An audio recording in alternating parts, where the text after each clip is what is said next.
Welcome back to Suncoast FYI. I'm Cassie Knoll. Sara-Solo 2015 is a festival that celebrates the solo performer in a variety of artistic forms. And here to tell us more about that is Lynn Birdfield and David Coyle. Welcome to the show, guys. Thank you.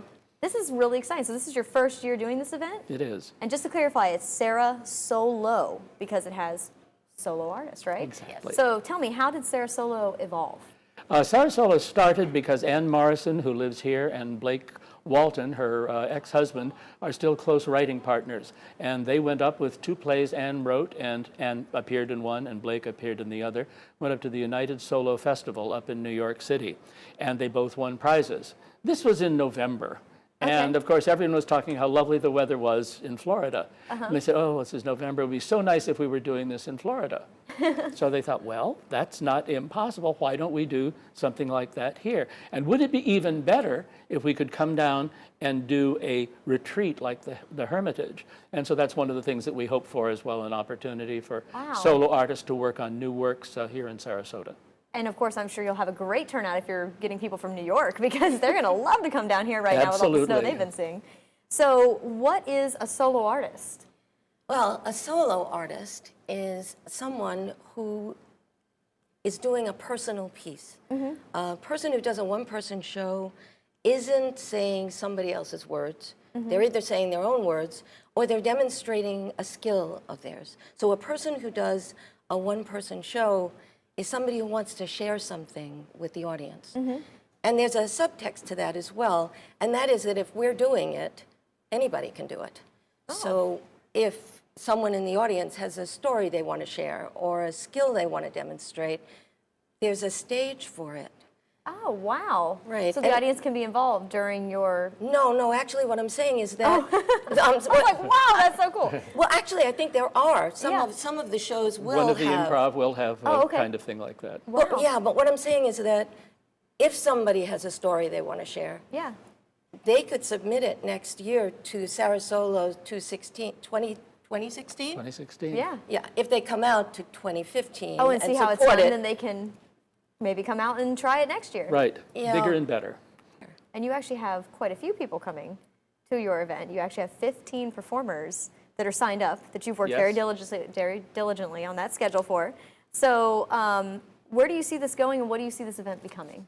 Well, of course, this is our first year, and we've been kind of ambitious because we have, as we say, 15 events, and we have things happening, 7 other things in the week between, master classes and things of that sort. So we have the nucleus of a really interesting artistic experience. So next year we'd like to do Sara-Solo 2016, and we're talking about maybe a fringe festival here in Sarasota, and then maybe the year after that we'd talk about an artist retreat down here. So we have, our thoughts are extended beyond this year. Okay, so basically you have your first weekend is the 21st and the 22nd. Yes. And then you also have one the 28th and March 1st. Yes. And in between that week is called Betwixt Week? Well, as in betwixt and between. Oh, nice. Very clever. And that Credit Annie with that. And that helps people improve their solo performance. Indeed, and at other things. There's a humorous lecture, creating the solo play, a master class in vocal performance for cabaret, performing Shakespeare's rhetoric with the tongue. Yes. Nomadic citizenry, the art of improvisation. Not quite sure about that. A master class in improv, and then a talkback participation with artists who've been in the solo shows. Wow. So basically anybody can do it and will help you refine your skills. Right. And people will be doing it at this one. They'll be learning some things. And then we have 15 performers and 16 slots. So one of those slots will be for those people what they've been working on to be able to present it to some of their friends. Very cool. So what are some of the highlights that we can expect for these shows? Well, besides yourself, yes, besides Lynn. That's right.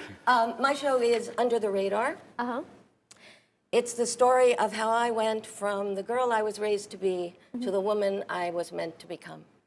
And it's my hope that people who see it will be inspired to counter the legacy of their childhood if it was discouraging for them and reach for themselves. Wow. That sounds deep. Well, no, well, I guess it's a little deep. You're really getting into your history there with all of that stuff. Yeah. I think, very personal. You know, that's the point I was trying to make earlier, that one-person shows are personal. Because we're not doing something someone else wrote. Yeah. We're doing something that comes from us. As I said, a story we want to tell or a skill we want to demonstrate. So this is a story I want to tell. All right. And what other folks do we Well, have? one of them is Bill Bowers, who's one of the foremost mimes in the world. He's come to Sara-Solo many years, so he's going to be there in a show called It Goes Without Saying. Little pun there. Chris Alexander on the brink of the next. She'll be doing an interesting improvisational work. Mary Kelly, The Women We Become, original story. Blake Walton and story Leading Men, which he has done here in town already. Roxanne Fay doing somebody else's play, something called The Testament of Mary by Colum Tobin. It's only been done 3 times in this country, and it's about Mary after Christ's death in retirement in Ephesus, kind of embittered by the whole experience. Gabriel Ortiz, My Prodigal Son, about his life and a family that was filled with crime and other sorts of things and how he got out of it. Well, real quick, where can people go for more information about this? People can go to our website, which is gottavan, gottavan.strikingly.com. And check and it on out. there they can look at everything that's available and they can buy their tickets right through that website. And that is what you're certainly encouraged to do because it sounds like a really interesting event for the next couple weekends. You definitely want to check it out. Thanks for coming on the show today, guys. Thank you very much. Thanks. And coming up on Suncoast FYI, spring training starts soon and the Baltimore Orioles are back in town. I'll have the details about how you can come out and support the team next, so stay tuned.